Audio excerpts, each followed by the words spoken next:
சாப்பாடு விஷயத்துலேருந்து எல்லாத்துலேயுமே சீப்பாக தான் பிஹேவ் பண்ணுறாங்க சார். மறுபடியும் திவாகர் சண்டை போட ஆரம்பிச்சிட்டாரு.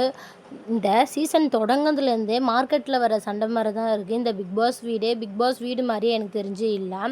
திவாகர் அவங்க சொல்கிறாங்க, எனக்கு இந்த டீலக்ஸ் வீட்டில் நம்பிக்கை கிடையாது, குரூப்பிசம் பண்ணுறாங்க, சாப்பாடு விஷயத்தில் சீப்பாக நடந்துக்கிறாங்க, இந்த மாதிரிலாம் சொல்லிகிட்டு இருக்கும்போது சபரிக்கு கோவம் வந்து, நாங்கள் என்ன சாப்பாடு விஷயத்தில் வந்து சீப்பாக நடந்துக்கிட்டோம், நீங்கள் எதுக்கு சாப்பாடு விஷயத்தில் எதுக்கு சொல்கிறீங்க அப்படின்னு சொல்லிட்டு கேட்டுட்ருக்காங்க.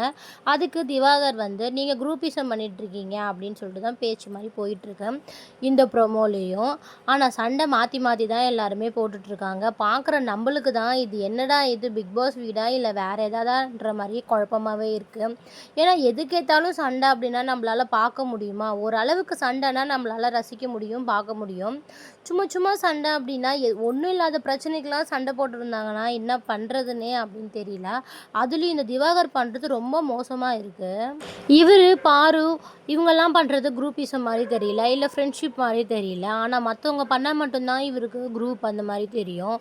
ஒன்றுமே பண்ணாததுக்கெலாம் இந்த மாதிரி பேசிகிட்டு இருக்காரு.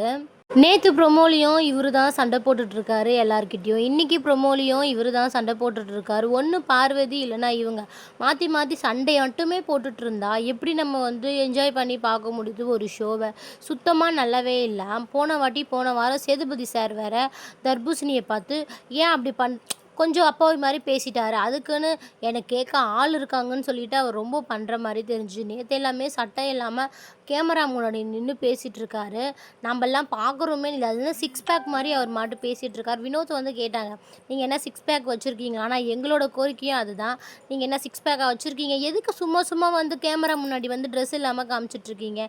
எல்லாருமே ட்ரெஸ் போடுற மாதிரி நீங்களும் ட்ரெஸ் போட்டிருக்க வேண்டியது தானேன்ற மாதிரி தான் நம்மளோட மைண்ட் செட் கூட. ஆனால் பார்க்குறவங்க எப்படின்னு தெரியல.